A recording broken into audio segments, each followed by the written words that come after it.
친구들과 야간 산행을 하면서 끔찍한 일을 겪어버렸다. 여름방학, 올해 중학생이 된 나와 A, B는 함께 운동을 겸해서 야간 산행을 하기 위해 평소에 사람 없기로 유명한 산에 모였다. 다들 집이 개방적이어서 다행이다. 우리가 가려는 산은 집 근처에 있는 산이지만 정말 험해서 등산으로는 인기가 없는 산이다. 집이 근처에 있어서 먼저 도착한 나와 B는 산 아래 벤치에 앉아서 A가 오기만을 기다렸다. 그렇게 기다리기를 30분 즈음일까? A가 너무 늦는데 엄마한테 깨워달랬다는데 못 일어난 거 아냐? 진짜 짜증나는 자식이네. 내가 말하며 둘이서 A에 대해 험담을 주고받을 때 멀리서 A가 달려오는 것이 보였다. 미안해서일까? 숨이 차도록 뛰어온 A가 도착하자마자 우리 손을 잡아 끌고 무턱대고 산으로 끌고 가려고 했다. 넘어지겠다.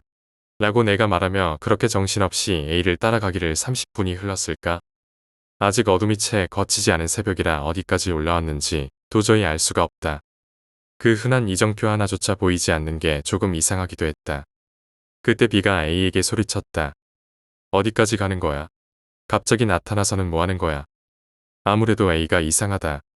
더 이상 따라가면 꼼짝없이 길을 잃고 말겠다는 생각이 들어 내가 달려들어 A를 제지했다. 그리고 A를 돌려세운 순간 난 A를 보자마자 그 자리에서 뒤로 뒷걸음질 치다 그만 넘어지고 말았다. 그런 표정의 A는 난생 처음이다. 무언가에 홀린 것 같은 초점 없는 눈동자. 반은 뒤집혀버린 검은 동공의 온몸을 덜덜 떨면서 입에는 무언가 거품을 물고는 끊임없이 입으로 알 수 없는 말을 내뱉는다. B가 달려와 A의 어깨를 잡고 흔들었다. A는 계속 이상한 말만 해댈 뿐이었다. 그때 A가 갑자기 B의 손을 뿌리치더니 전속력으로 산을 올라가기 시작했다. 위험해 위험해. 본능이 위험을 말해주고 있다. 하지만 A가 이상하다. 어렸을 때부터 같이 지낸 우리가 할 수 있는 건 A를 당장 붙잡아 병원에 데리고 가는 수밖에 없는 것이 최선이다. 가자. A를 붙잡아야 돼. 그렇게 나와 B도 A를 잡기 위해 산을 뛰어 올라가기 시작했다. 반팔에 반바지를 입은 나와 B는 정신없이 뛰어가는 A를 따라가느라 나무 여기저기에 쓸리고 찔려 노출된 부위가 만신창이가 되고 있었다. 게다가 어둠이 깔린 이 산, 굉장히 느낌 안 좋잖아. 라고 생각하며 그렇게 따라가기를 얼마쯤일까? 갑자기 숲풀 속으로 A가 들어가더니 이내 잠잠해졌다. 없어진 A의 모습에 당황한 나와 B는 조급함에 주변을 기웃거렸다. 그때 B가 갑자기 소리를 지르며 응시하는 곳을 나도 쳐다보았다. 깎아지른 듯한 바위 절벽은 우리 집 근처 산이지만 이런 곳이 있었던가 싶을 정도로 처음 보는 곳이었다. 그리고 서 있는 A. 우린 그쪽을 향해 필사적으로 뛰어갔다. 내려와. 위험해. 라고 다급해진 B가 소리를 질렀다. 하지만 사라져버린 A. A는 이미 뛰어내리고 없었다. 나와 B는 서둘러 그 바위로 달려갔지만 없었다. 절벽 밑으로 A는 마치 빨려 들어가듯 사라져버렸다. 맙소사 진짜 뛰어들었어. A 죽었겠지, 이 높이에서. 생각해봐야 뻔하다. A는 이미 죽었다. 깎아지른 듯한 절벽 밑으로 짙게 어둠이 깔려있다. A의 행동, 그리고 그 모습은 이상한 점이 한두 개가 아니다. 뭔가 이상한 약 같은 건 한 건 아니겠지. 하지만 충격이다. 뛰어내리는 걸 봐버리다니 어떻게 이 사실을 알려야 하지. B는 패닉 상태가 되어 울고 있다. 여름의 열기에 온몸이 젖은 채로 헐떡대던 나는 바위 위에 놓여있는 검은 형체의 물건을 발견했다. 가까이 가서 물건을 집어들자 가방이라는 걸 알 수 있었다. 이거 A가 가져온 가방 같은데 이거 경찰에 연락하면서 줘야 하는 거 아닌가. 일단 가지고 내려가 보자. 일단 우리는 A의 가방을 가지고 마을로 내려오기로 했다. 다시 내려오는 길을 찾는데 많은 시간을 소비하긴 했지만 그 어둠 속에서도 다행히 산 아래로 내려올 수 있었다. 간간히 들려오는 부엉이 소리는 우리의 우울한 기분을 가중시켜 주었다. 어느새 시간이 훌쩍 넘었지만 A의 자살 사실을 알려야 한다. 그리고 A의 시신 또한 찾아야 한다고 생각하여 근처 경찰서로 찾아갔다. 경찰서에 도착한 우리는 A의 자살과 함께 있었던 이야기를 풀어나갔다. 그렇게 이야기를 마치고 각자의 부모님에게 연락이 되었다. 기다리는 동안 경찰들이 작게 이야기를 하는 것을 유심히 귀 기울여 보았다. 저 이야기를 과연 믿어야 할까? 하긴 근데 지금 이 시간에 찾아올 리가. 일단 믿어주긴 해야겠는데 이상하다고 생각하지 않아? 그리고 요즘 애들 잔인하다고. 우리의 이야기를 곧이곧대로 믿을 거라고는 생각하지 않았다. 하지만 의심이라니. 결백하다고. 그리고 A의 어머니가 먼저 경찰서로 찾아오셨다. A의 어머니는 계속해서 실신하시다 울다가를 반복하시다 결국 응급차에 실려 병원으로 가셨다. 날이 밝는 대로 A의 시신을 찾아서 수색이 시작되겠지. 그리고 나와 B도 부모님의 보호 아래 일단 각자 집으로 가게 되었다. 하지만 A의 가방은 아직 내 손에 있었다. 나는 결국 집에 들어가서 가방을 확인해 보기로 마음을 먹었다. 그렇게 부모님을 따라 다시 집으로 오게 되었다. 엄청나게 혼이 났다. 다시는 저녁에 밖에 안 내보내겠다 하시고서는 부모님은 일단 잠을 자러 다시 들어가셨다. 나는 2층 내 방에 들어갔다. 일부러 문을 잠그고 침대에 앉아 A의 가방을 열기 시작했다. 가방 속엔 물과 간식, 그리고 나침반, 손전등 그리고 검은 봉지가 하나 있을 뿐이다. 검은 봉지의 내용물이 궁금해 살짝 만져보았다. 뭔가 딱딱하면서 알 수 없는 것이 검은 봉지에 들어있었다. 뭐지 이거? 라고 말하며 뭔가 이상하다 싶어서 나는 검은 봉지를 풀어헤치기 시작했다. 안에 있을 물체에 대한 알 수 없는 긴장감에 식은땀이 흐르기 시작했다. 그렇게 봉지를 풀어헤치고 내용을 확인하기 시작했다. 봉지 속에 들어있던 것은 여자의 구두, 그것도 정말 엄청나게 새빨간 구두였다. 구두? A가 이런 구두를 가지고 있을 리가 없다. 그것도 이런 빨간 구두는 A의 어머니도 신지 않을 텐데 역시 이상하다. 게다가 형용할 수 없이 무언가 기분이 나쁜 구두이기도 하다. 구두를 잡아 봉지 밖으로 빼내려는데 흐드드득 뭔가 구두 안쪽에서 흘러져 내렸다. 뭐야 이거? 난 침대 위로 흘러져 내린 것을 보고는 그만 소리를 질러버렸다. 이런 말도 안 되는 것이 들어있다니. 내가 본 것은 정말 기괴하게도 정치 모를 여자의 머리카락이었다. 여자의 긴 머리카락이 이상한 모양새로 엉킨 채로 내 침대 위를 뒤덮었다. 왠지 봐서는 안 될 것을 봐버린 듯했다. 그리고 그때였다. 1층에서 정체를 알 수 없는 이상한 소리가 들리기 시작했다. 무슨 소리일까? 부모님인가? 이건 틀림없이 계단을 올라오는 소리다. 그렇지만 뭔가 신음하는 듯한 저 소리는 뭐지? 부모님들 저렇게 시끄럽게 올라오시지 않는데 이상하다. 그 전에 이 엉망으로 되어 있는 방 앞모습을 부모님이 보신다면 난 정말 돌이킬 수 없이 혼나게 될 것이다. 일단 나는 침대에 흩뿌려져 있는 머리카락을 일단 모두 모아 다시 검은 봉지로 밀어 넣었다. 그 찰나 맙소사. 이건 절대 아버지도 어머니도 아니다. 계단을 미친 듯이 뛰어 올라오는 존재의 등골부터 오한이 밀려들었다. 도둑인가? 나는 극도의 불안감에 온몸을 벌벌 떨기 시작했다. 이불을 뒤집어 쓰고 그저 지금 계단을 올라오는 존재가 부모님이기만을 간절히 바라고만 있을 뿐이다. 철컥철컥 쾅쾅쾅. 철컥철컥 쾅쾅쾅. 문고리를 미친 듯이 잡아대며 내 방문을 쳐대고 있다. 방문을 잠가 두길 잘했다. 도대체 무엇이란 말인가? 하나 확실한 건 절대 부모님이 아니다. 너무 놀란 나는 시선을 그저 잠겨있는 내 방문만을 향할 뿐이다. 그렇게 내 방문을 쳐댄 지 시간이 좀 흘렀을까? 삽시간에 주위가 쥐 죽은 듯이 조용해졌다. 적응되지 않는 이 조용함이 얼마나 반가웠을까? 그렇게 공포의 순간은 지나가는 듯했다. 그리고 얼마가 흘렀을까? 쾅쾅쾅. 철컥철컥. 다시 온 것 같다. 식은땀으로 온몸을 적셔버린 나는 잠시나마 가라앉았던 공포가 다시 떠오르는 것을 느꼈다. 하지만 최후의 발악이었을까? 문이 열리지 않는다는 것을 깨달은 듯한 존재를. 알 수 없는 그것은 마지막으로 쾅쾅쾅 소리를 낸 후 완전히 자취를 감춘 듯 나타나지 않았다. 그리고 잡고 있던 공포와 긴장의 끈을 놓자마자 온몸에 힘이 빠지고 나는 이내 기절해버렸다. 시간이 지나자 다시 정신이 돌아왔다. 정신없는 머릿속을 겨우겨우 달래고 가늘게 뜬 눈으로 천장을 응시했다. 커튼 사이로 새어 들어오는 밝은 빛. 아침인가? 그리고 침대 옆에서 소곤소곤 말소리가 들려왔다. 그 말소리의 정체가 궁금해 옆을 쳐다보았다. 어머니였다. 뭔가 불경 같은 걸 외우고 계셨다. 염주를 손에 쥐신 채 끊임없이 불경을 외우고 계신다. 기절해 있는 동안에 계속 이러고 계셨으려나? 어머니는 목이 쉬었음에도 불경 외우기를 멈추지 않으셨다. 일어났구나. 너무 걱정했어. 엄마 왜 이러고 있어? 갑자기 불경이라니. 엄마로부터 자초지종을 모두 듣게 되었다. 듣게 된 나는 온몸에 소름이 돋았고 정말 이게 나에게 벌어진 일인가에 대한 의문을 품을 수밖에 없다. 그리고 어제의 일이 떠올라 다시 몸의 떨림이 시작되었다. 어제 늦은 밤에 내가 정체 모를 여자의 머리카락과 마주하고 있을 때 어머니께서 집 앞 문을 잠그는 걸 깜박해서 현관의 문을 잠그러 나가셨다고 하셨다. 그때 2층으로 올라오는 계단 쪽에 잘 보이진 않지만 머리를 길게 늘어뜨린 이상한 여자가 계단에 앉아서 2층 내 방 쪽을 한없이 쳐다보고 있었다고 한다. 어머니 말로는 그 쳐다보는 모습이 사람이 생각할 수 없는 기괴한 형태로 목이 꺾여 있었다고 했다. 어머니는 놀라서 방으로 들어가 아버지를 깨운 뒤 같이 나와 계단 쪽으로 갔지만 그 여자는 이미 사라지고 없더라는 것이다. 그리고 혹시나 싶어서 2층으로 올라왔지만 문이 잠겨 있었고 아버지가 마스터키로 문을 열어서 내가 기절한 걸 확인하셨던 것이다. 너무 놀래고 불안한 마음에 그때부터 지금까지 쭉 있었단다. 뭔가 봤던 것이니.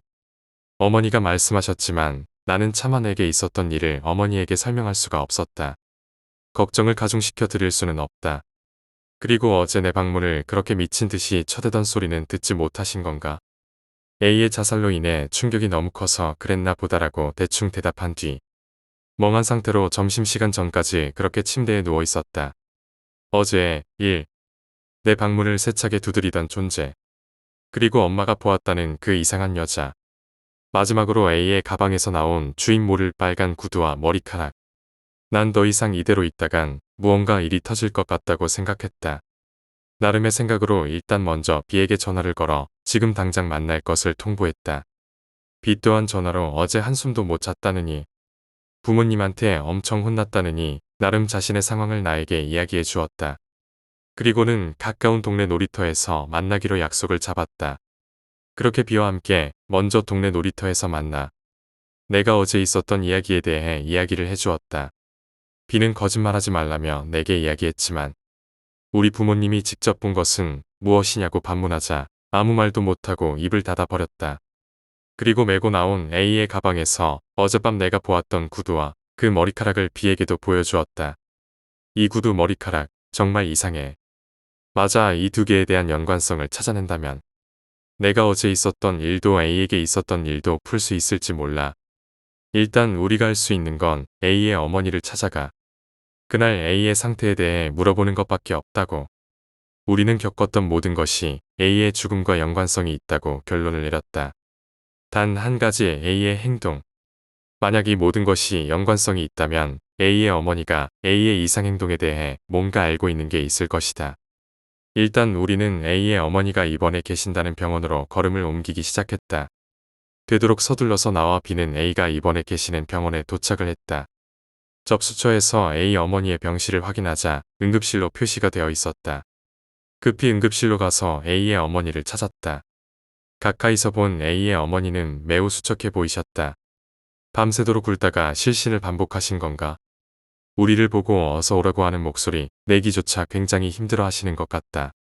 건강에 대한 유의와 간단한 사과의 말씀을 드리고 우리는 단도직입적으로 A에 대해서 물어보았다.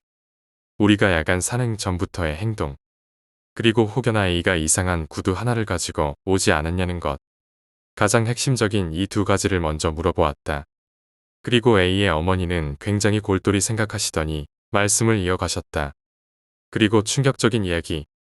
나와 B, 특히 나는 이 이야기를 듣고 난 후 그만 온몸에 힘이 풀려 겨우겨우 옆에 있던 의자를 붙잡아 서 있을 수 있을 정도가 되었다. 온몸이 사시나무 떨듯이 떨리기 시작하는데 걷잡을 수가 없다. 그 이야기는 즉 전날 A가 혼자서 나와 B보다 먼저 그 산에 선행 답사를 갔다는 걸로 시작하였다. 어머니의 간단한 주의사항을 듣고 아침 일찍 집을 나섰다는 A는 그날 밤이 다 되어서야 어둑어둑할 때 내려왔다는 것이었다. 그리고 내려온 A가 그때부터 컴컴한 방 안에 혼자서 갑자기 울었다가 갑자기 소리를 질렀다가 하면서 반쯤은 정신 나간 사람처럼 행동을 했다는 것이다. 평소 쾌활하고 낙천적이기까지의 한 A가 갑자기 이상 행동을 보이자 A의 어머니도 걱정된 마음에 A의 방을 찾아갔다고 한다. 하지만 굳게 잠긴 A의 방은 도무지 열릴 생각을 하지 않았고 걱정된 어머니가 기어이 자물쇠를 따고 방에 들어섰을 때는 어디서 들어왔는지 도무지 정체를 알 수 없는 여자가 A의 목을 엄청난 기세로 조르고 있었다는 것이다. 나와 B는 그 말에 경악할 수밖에 없었다. 우리 엄마도 봤었던 그 여자야. 맙소사. A 어머니의 말씀에 따르면 긴 머리카락, 하얀 블라우스는 피로 물들어서 온통 얼룩져 있었으며 이상할 정도로 돌아간 머리, 그리고 사지가 온통 꺾여 있는 모습. 기괴하게도 그 와중에 어머니의 눈에는 A의 방 책상 위에 덩그러니 놓여있는 새빨간 구두를 보았다고 하셨다. 그리고 어머니조차도 기절을 하고 다시 눈을 떴을 땐 이미 A의 모습은 사라지고 없고 그 이상한 여자도 자취를 감추었으며 A가 선행 등산을 갔을 때의 가방과 책상 위에 있던 빨간 구두까지 모두 없어졌다는 것이다. 그 뒤 A의 어머니는 불이 나게 A를 찾아다녔지만 어디에도 A의 모습은 보이지 않고 포기하고 집에서 마냥 A가 다시 오기만을 기다렸다. 하지만 그렇게 기다리던 A는 이제 죽고 그 시신을 찾기 위해 수색대가 파견됐다는 것. 그리고 어머니조차도 그 여자의 모습이 기억에서 지워지지 않아서 한참 동안이나 그 모습을 떠올리며 공포에 떨었다고 이야기를 하는 것이다. 우린 어머니의 이야기를 토대로 더욱더 확신하게 되었다. A의 죽음은 이 빨간 구두와의 지독한 관계 때문이며 이 구두가 분명 A가 그 산에서 가져온 것이 분명하다고 생각했다. 난 그 이야기를 들으면서 A의 가방을 더욱더 숨기려고 노력하였다. 이것이 A의 죽음과 관련된 유일한 유품이라면, 아니, 검은 봉지 속에 이 새빨간 구두가 더욱이 그 여자와 관련이 있다면 A의 어머니에게 차마 이걸 보여드릴 수가 없었다. 그 뒤로 나와 B는 곧장 병원을 빠져나왔다. 하지만 드는 의문점은 한두 가지가 아니었다. A는 도대체 우리와 등산 가기 전에 먼저 올라가서 무엇을 했던 걸까? 그리고 무엇을 봤던 걸까? 이 모든 해답은 그날 밤에 그 산만이 알고 있을 것 같았다. 그리고 구두, 다시 산으로 가지고 가야 한다. 더욱이 A와 관련이 있는 곳, A가 뛰어내린 그 바위에 난 무작정 그 바위로 가기로 마음을 먹었다. 그렇게 여러 일이 있고 병원을 나오고 나니 어느새 늦은 오후가 되어버렸다. 하지만 한시도 여유를 부릴 수가 없다. 그 산에 모든 것이 있을 것이다. 산에 가보자. 이제 곧 밤이라 거기 위험하다고. 아냐, 괜찮을 거야. 어차피 A의 시신 아직도 못 찾았다면 수색대도 아직 있겠지. 그건 그렇다. 수색대 있겠지. 분명히 있어. 어서 준비해서 아까 본 놀이터에서 보자. 그 뒤로 곧장 우리는 각자의 집으로 돌아가서 나갈 준비를 하고 다시 놀이터에서 만났다. 그리고 A가 자살한 바로 그 산으로 출발하였다. 얼마쯤 걸었을까? 산 아래쪽에 도착했을 땐 이미 어둠이 내려와 있었다. 준비해온 손전등으로 산을 올라가기 전에 마음을 다시 다잡았다. 으스스하다. 엄청 어둡다. 길 안 잃어버리게 조심하자. 꼭 올라가야 돼. 하지만 한시도 늦을 수가 없는 걸. 만약 빨간 구두와의 관계로 인해 그 여자가 나타나는 거라면 나 또한 어쩔 수 없는 저주에 걸렸으리라. 그 때문에 어떻게든 바삐 움직여야 한다. 비는 여전히 겁이 많다. 물론 나도 두려워 죽을 것 같다. 어제의 그 일은 아무리 해도 머릿속에서 잊히질 않는다. 아마 평생 나를 따라다니며 괴롭히겠지. 우린 그렇게 등산을 시작했다. 목표는 어제의 그 바위. 힘들지만 손전등의 작은 빛에 의지해 산을 오르기로 한 것이다.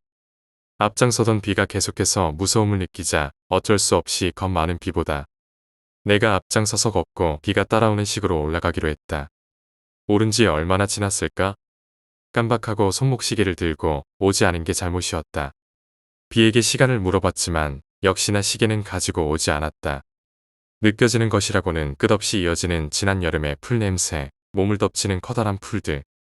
그리고 한 치 앞도 알 수 없는 짙은 어둠이었다. 미쳐버릴 것만 같다. 한 걸음 한 걸음 걸음을 뗄 때마다 가슴이 터져버릴 듯 뛴다. 계속되는 어둠 그리고 생생히 기억나는 어제의 일. 갑자기 깜짝 놀라 뒤를 쳐다보니 비가 올라가는 도중 발을 헛디뎠는지 넘어져 있었다. 비상약은 아무것도 안 챙겨왔는데 안 되겠다. 물로라도 일단 씻어내자.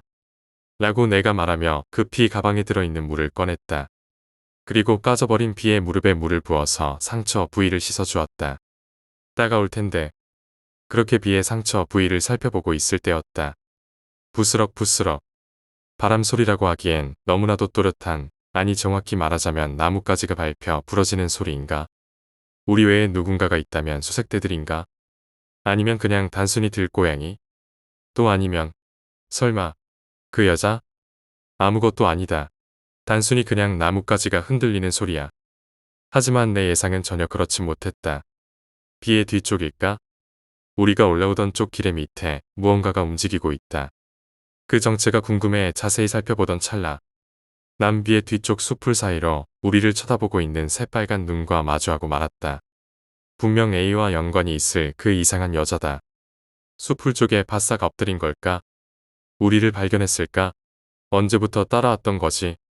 순간 나는 심장이 멎는 것 같은 공포를 느꼈다. B에게 뭔가 있다고 말을 하고 싶지만 너무 놀라 입이 마음대로 움직여지지 않는다. 무슨 소리야? 수색대야. 라고 말하며 B가 고개를 돌리는 순간 그것이 움직이기 시작했다. 스스스스 소리가 들렸다. 이쪽으로 올 셈인가?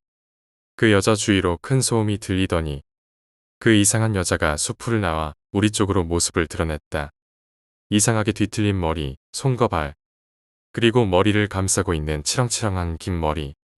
똑바로 서지 못하는 걸까? 그것은 마치 네 발 달린 파충류와 같은 모습이다. 우리를 발견했다는 기쁨일까? 그것은 온몸을 부르르 떨더니 우리를 향해 천천히 발걸음을 떼기 시작했다. 마치 뱀처럼 너무나도 유연하게 그리고 생각보다 너무나도 빠르게 움직이기 시작했다. 나와 B는 엄청난 공포감에 서서히 뒷걸음질을 치기 시작했다. 갑자기 그 이상한 여자가 크게 괴성을 지르더니 우리를 향해 밑에서부터 네 발로 빠른 속도로 기어오기 시작했다. 우린 여자를 피해 전속력으로 산을 타기 시작했다. 그 여자의 속도가 정말 상상 이상으로 빨랐기에 금방이라도 따라잡힐 것만 같았다. 흡사 뱀이 기어오는 것과 같은 그 여자의 소리와 우리의 발걸음이 어두운 산을 더욱 크게 울렸다. 죽여버릴 거야, 죽여버릴 거야. 정말 우리는 미친 듯이 달렸다. 산을 오르고 또 올랐다. 하지만 B는 아까 넘어지면서 무릎 쪽에 부상이 심했던가?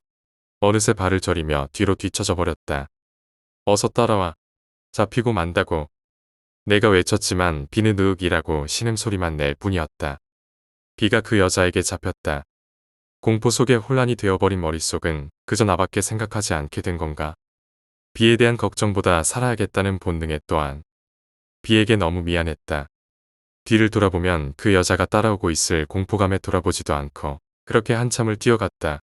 뒤에 따르던 소리는 어느샌가 고요해졌다. 나는 달리면서 뒤를 돌아보았다. 없어졌다. 엄밀히 말하자면 나를 따라잡지 못한 것인가? 하지만 그 여자 정말 빨랐는데. 그리고 B는 어떻게 된 걸까? 일단 나는 혹시나 어딘가에서 보고 있을지도 모르는 이상한 여자를 피해서 발걸음을 옮기기 시작했다. 얼마나 걸었을까? 다시 걸음을 시작한 지 얼마 되지 않자 이전에 A가 뛰어내렸던 바위가 보이기 시작했다. 그리고 그곳에 너무나도 익숙한 모습이 보이기 시작했다. 익숙한 모습, B다. 빠져나왔던 거야. 나는 주위를 의식하지 않고 그만 크게 소리를 질러 B를 부르고 말았다. 들켰을 테지? 젠장. 또 따라붙었어.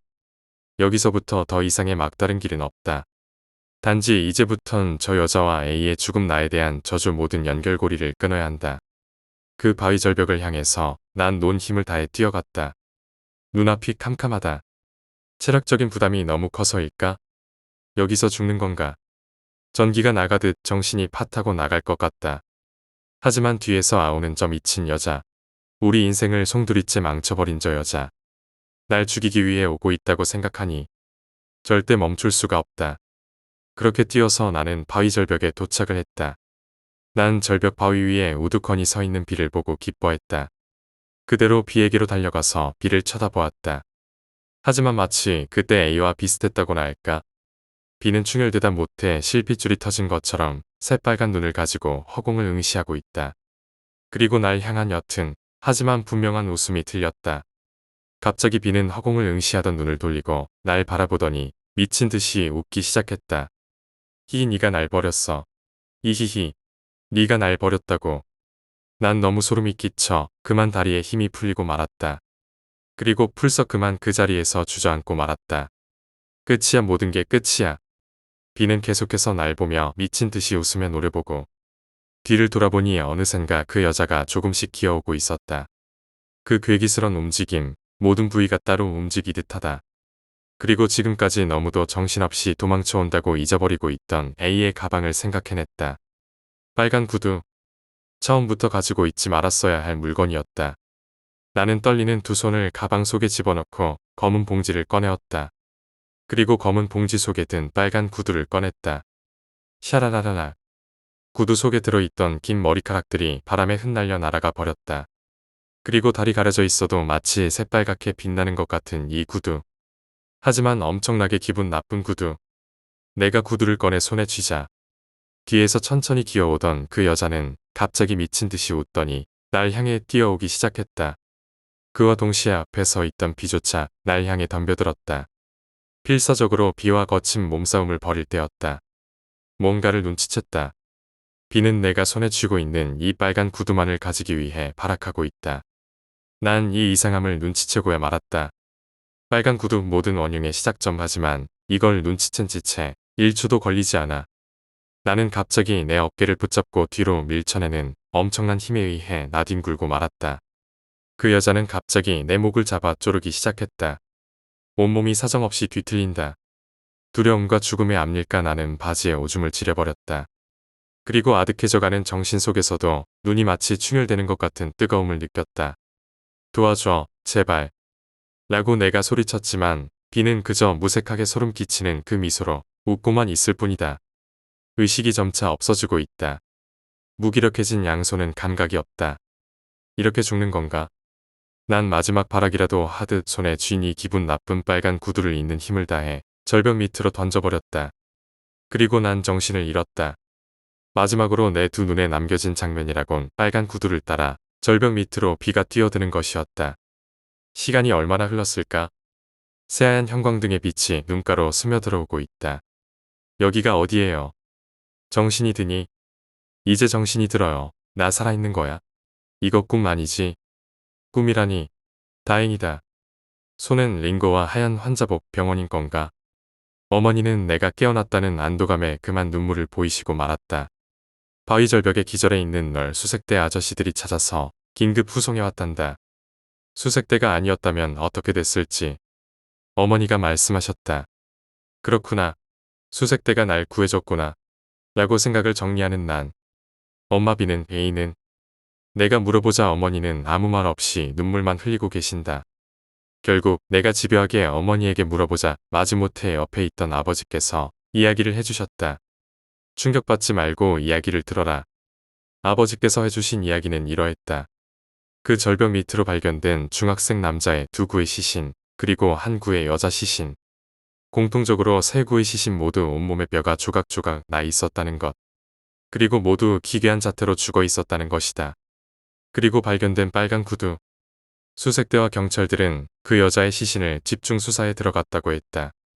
그리고 반나절 만에 밝혀진 신원과 그 여자의 집, 빨간 구두의 주인은 역시나 그 여자였다.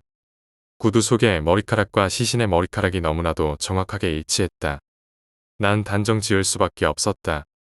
A인 녀석 그 시신을 보았던 게 틀림없다.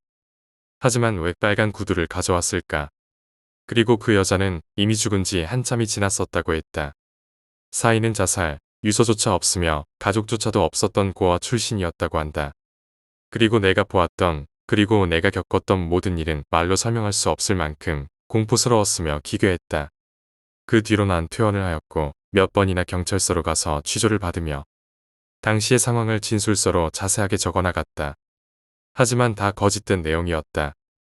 어차피 믿어주지 않을 게 분명하기에 거짓으로 된 진술서를 작성하였다. 그리고 모든 일이 끝나고 난 언제나처럼 방학을 지내고 있다. 단지 A와 B가 없는 것일 뿐. 빨간 구두의 주인, 그 여자는 더 이상 나타나지 않는다. 하지만 그 빨간 구두를 주요 자료로서 가져간 그 경찰. 난 그 경찰의 처지를 누구보다 지금 걱정하고 있다.